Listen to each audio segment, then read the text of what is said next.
What is going on, nation? It is your boy C-Ton, coach of your Lehigh Valley Phantoms, bringing you our PWC season. Sorry, I got distracted by this white line at the top.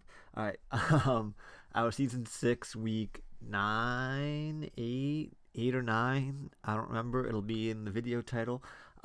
Battle against Carlos, aka HK Taikyo, coach of the Barcelona Garchomps. Carlos is a really good dude, awesome battler. He's in the WPL and he's in a new league that's just starting up. A link to his channel will be in the description down below, as well as a link to our team build where we go into a lot of depth as to what we're expecting him to bring and why we brought what we bring. So, looking over his team, it's about what we expected. We have what I'm assuming to be a lead, Rocks, Seismitoad. What I'm assuming is especially offensive Greninja, probably intimidate defensive Tauros, because aside from Scissor getting Magnet pulled, he doesn't really have anything for Lanoon.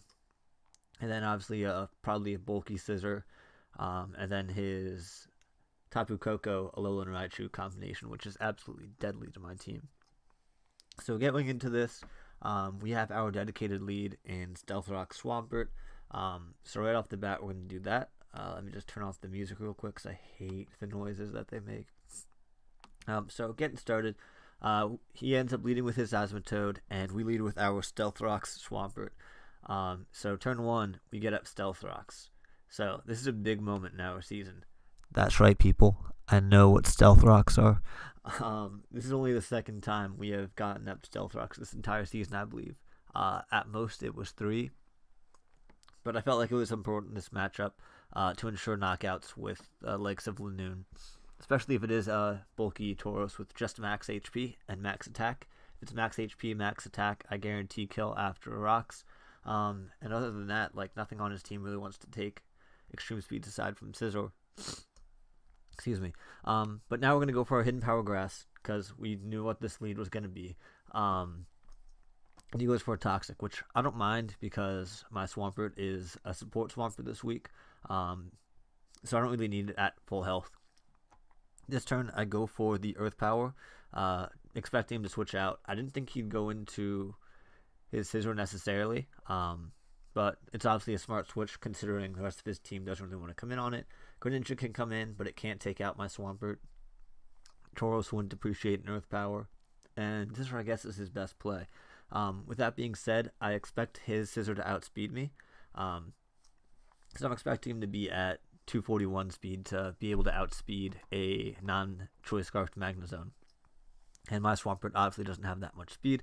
So I'm expecting him to outspeed and go for a U-turn. So I'm just going to stay in and click Earth Power again. And he's going to Mega Evolve, and he's going to go for a Roost, which I found really interesting. So he has shown me that he values keeping his Scizor at high health over getting trapped.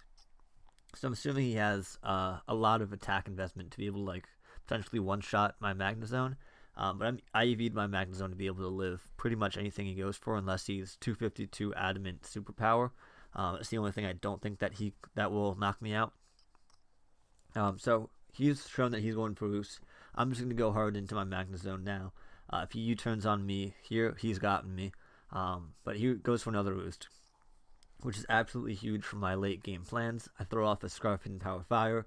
He lives on 4, and he goes for a Brick Break, which only does 55, which is phenomenal. I'm not going to mess around. I'm just going to click Hidden Power Fire again and get rid of the Scizor.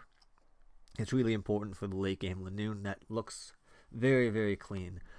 So at this point, Lanoon sets up on Tapu Koko, Alolan Raichu, assuming he misses a Focus Blast, Seismitoad, and as long as this isn't Z all-out pummeling, this Greninja as well. So expecting him to just want to knock me out, I'm going to stay in here and just click Hidden Power Fire again, because I'm not really doing anything with this Scizor, or not this Scizor, this Magnezone. So I'm just going to stay in, go for my Hidden Power Fire. He starts revealing a Z move, and I was like, oh, awesome. Got this Z move out of the way early, too. But it's Z Workup, so he gets +2 attack and +1 special attack. and he's just going to go for another workup as I go into my Swampert, which is essentially my other Death Fodder. And here I was running calcs. I obviously knew this was going to go down, but I was calcing Special Greninja like the entire time this was going on. Like, I just kind of clicked back, aimlessly clicked my sacks, and I didn't like acknowledge that he was physical. So I go hard into my Assault Vest mock after coming back and seeing that he literally did like 40% even at +2. And then I like came in and realized, oh shoot, he clicked Waterfall last turn. Luckily I live on 2, get off a Poison Jab. The poison doesn't necessarily matter in my opinion. Obviously it puts him in range of another Rock Switch in, and he's obviously going to go down after he takes me out. But I have Scarf Kyurem Black in the back. That will obviously outspeed his entire team aside from Surge Surfer or Raichu. So yeah, I don't think the poison mattered too much. But he's going to take me out here. His Greninja is going to continue to pile up the kills in this league. And Muck gets another kill with the Poison Jab. He's going to go into his Tapu Koko. I go into my Magnezone. And here, this is potentially a misplay. His Koko was his best switch in here. The only other option would have been sacking off Seismitoad, which I would have just clicked Flash Cannon on. But either way, it was... I think Silvally should have been my switch in on account of being able to live anything from any one of his Mons, and then I get off a Parting Shot, which allows me to get off my Lanoon Sweep a turn earlier, and I would have had one additional differential point. But I decided to sack off my Magnezone and just, go down to a Thunderbolt. So now I'm going to use this as an opportunity to go into my Silvally, and I'm going to go for that exact same scenario I explained. I'm going to go for the Parting Shot and get into my Lanoon. And he gets a full para, which is absolutely horrifying. So luckily I got off the Parting Shot the second turn, so it doesn't change too much. I'm going to jump ahead a little bit. If he's Magnet Modest, he has a pretty okay chance to knock me out. But other than that, even at neutral, Lanoon was pretty... I think he had a 1% chance to knock me out. If he was timid, if he's Timid Magnet, I think it's 1% to kill me after rocks damage. And Modest Magnet was a much heavier roll, obviously. So I wanted to make sure I got that Parting Shot off just to be entirely certain that this Belly Drum is free. So he's going to go for that Thunderbolt. It does 59%, which is fantastic because now we just click Belly Drum, and now Lanoon is just going to do Lanoon things and click Extreme Speed. So that's one kill for Lanoon. He goes into his Raichu, I'm assuming, hoping that I don't click Extreme Speed again, and I don't do that. He reveals that he's Terrain Extender, so even if he was Modest, I think I would have lived a Thunderbolt at neutral. I don't know the calc differential between 0.67 and 57. I should have done that before. Yeah, I'm not going to be able to do that in my head real quick. But I don't think it would have killed anyway. It would have been a close roll, I think. But yeah, he reveals he's not Intimidate Tauros, so Extreme Speed is just going to clean up this game. And that's a really good game to Carlos.